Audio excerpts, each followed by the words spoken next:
শ্রমিক দল ও সহসভাপতি ডিসিসি। মহান মে দিবস উপলক্ষে রাজধানীর চীন মৈত্রী সম্মেলন কেন্দ্রে আয়োজিত সমাবেশে যোগ দেন রাষ্ট্রপতি মোহাম্মদ শাহাবুদ্দিন।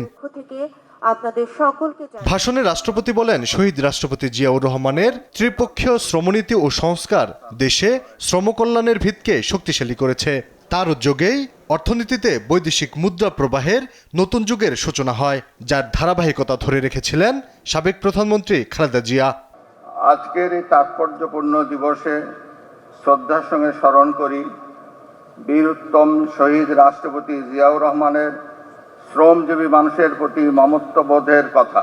তিনি মধ্যপ্রাচ্য সহ ৩৩টি দেশের বাংলাদেশি শ্রমিক প্রেরণের ব্যবস্থা করেছিলেন।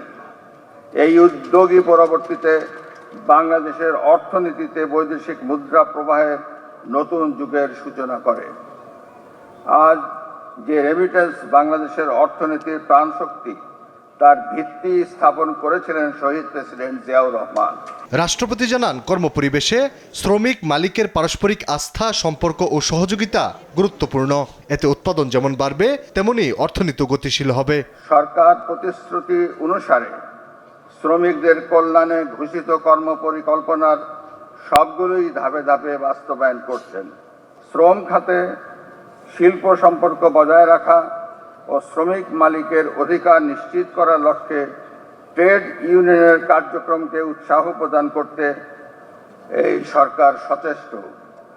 কোনোভাবেই এই অধিকারকে উপেক্ষা করার কোনো সুযোগ নাই। এর আগে বিভিন্ন দুর্ঘটনায় নিহত শ্রমিকদের স্বজনের হাতে আর্থিক সহায়তার চেক তুলে দেন রাষ্ট্রপতি মোহাম্মদ শাহাবুদ্দিন। মৌসুমী খাতুনের পক্ষে 2 লক্ষ টাকা। আলী আকাশ, আকাশ, দেশ টিভি, ঢাকা।